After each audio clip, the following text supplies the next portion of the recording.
Perché se uno torna indietro, chi era nel mirino della mafia e di una certa politica? C'era Falcone, che era il più grande nemico della mafia. Allora facciamo un'alleanza di tutte le persone per bene, per combattere la mafia e non utilizzare i maxi processi come ha fatto Ingroia per fare politica e per fare il processo allo Stato e non ai mafiosi. Ma se dentro lo Stato ci stanno pure i mafiosi, che colpa ne ha la magistratura? E chi era? Andreotti è stato prescritto per mafia. E allora? Andreotti è stato prescritto per mafia. La mafia non è Andreotti, ma per l'amor di Dio, Ciancimino è stato se voi pensate di combattere la mafia perché volevate combattere Andreotti, è stato ammazzato perché non era stato i patti con la mafia.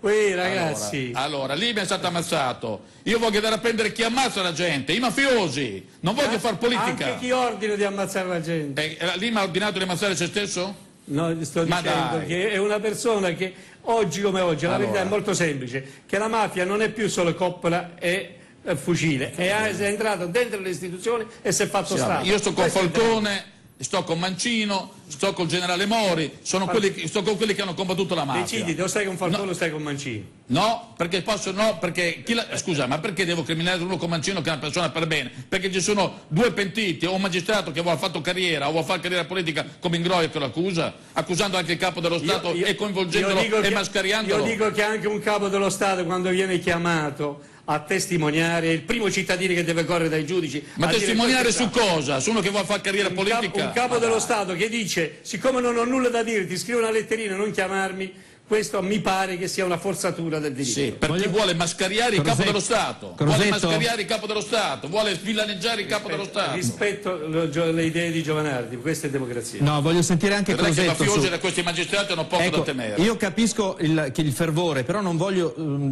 perdere il focus. Cioè qui parliamo di una minaccia di Riina nei confronti di un pubblico ministero. Non vorrei dire che è il Falcone degli anni 2000, perché sarebbe magari esagerato, però in modo eclatante, quindi addirittura il lince lo avete visto, lui lo ha rifiutato perché ha detto figuriamoci se io giro per Palermo con il lince, però questo è un campanello d'allarme e io credo che da giornalista non posso non parlare e dedicare 10 minuti del mio programma a quello che secondo me è un allarme gravissimo.